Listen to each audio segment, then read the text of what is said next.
Splinter Cell is back. Ubisoft Toronto has begun work on a remake of Sam Fisher's most classic Operations, and with the series' return on the horizon, it's the perfect time to look back at the game that started it all. What the hell? I'm going to ask you some questions. When I think you're lying, I'll do this. Who do you work for? Splinter Cell launched back in 2002, a time when Ubisoft was best known as the company that made Rayman, a bright and colorful platformer. Splinter Cell was not that. It was a dark and serious stealth action game that favored slow, methodical movements over frantic action. And no one was quite sure how fans would react. Maybe it's better if I didn't see anything. To find out more about the development of that first game and the lasting effects it had, we spoke to some of the folks that helped launch the original Splinter Cell and some that are helping to bring it back.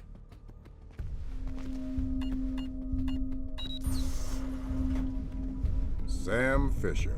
I can't believe you beat me here. I like to be early. Very first time we really understood that we had a hit in our hands is, I guess, when we were talking to Microsoft. Like, we had that feeling, that gut feeling, but it wasn't validated by anything, and we never had a hit before at Ubisoft, like not a big one like that. When Microsoft came to us and looked at it, they knew also something was up, and they were considering it for their E3 showcase at the time for showing off the Xbox. And it was super scary for us because we're like, how are people going to react? We don't know because it's very dark. Is it going to come through nicely on the screen? Is it going to show off its colors? The feedback we received from E3 was so incredible, so it just gave us a huge push to get things done and get this game to the level of the expectations. Probably for E3 and for our competitors and for for players at large, it probably came out of nowhere. There was this whole, who is Ubisoft? It was a transformation of what Ubisoft could do and how they were regarded. That was very special because at that time at Ubisoft Montreal, we were producing games, but we were not in a AAA mindset at that time. And this game became somehow a great inspiration from the teams.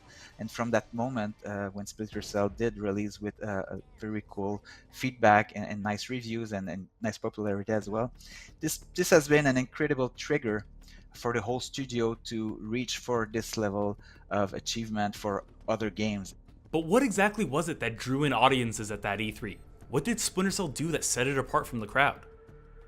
The answer, as it turns out, was pretty black and white. Light, shadow.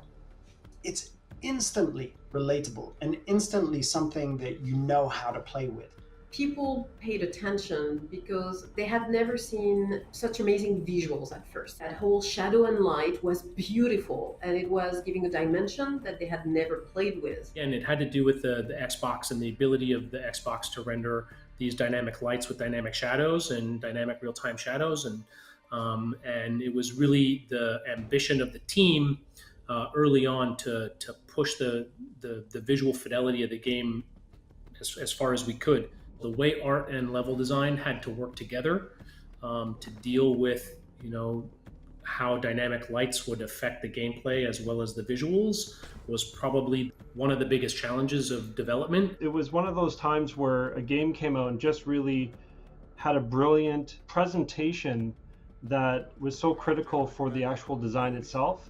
So you can only imagine how exciting that would have been for the team. The first time we saw the fish tanks that you could shoot the fish tanks and the water would lower down with the stream and down to the level of the bullet hole, and then it would stop, and you could keep shooting it and lowering it. Little tweaks like that, little surprises that people just found the time and the energy to put in to add the polish and the care to the game. That was great. I remember thinking to myself, I was super blown away by the tech advances that were part of that game, the stencil shadows and the moving cloth and the thermal goggles and all of the stuff. And I just remember thinking to myself, how that was even possible at the time. Visually it was amazing. The light effects were remarkable, ahead of anything else that was being done at the time. But it was even more than that. The use and exploitation of light and shadow set Splinter Cell apart from its competitors. But it would take more than that to deliver on the development team's promise. A promise they felt so strongly about, they put it right on the box art. Stealth action redefined was born out of the fact that this was a challenge to the god of tactical espionage action, which was Metal Gear Solid. It was really the mission that Splinter Cell set out for itself. It was, okay, if we're going to take espionage, if we're going to take stealth action, how are we going to position that in a way that fits the Tom Clancy brand values as well? We had Rainbow Six, Red Storm was working on Ghost Recon.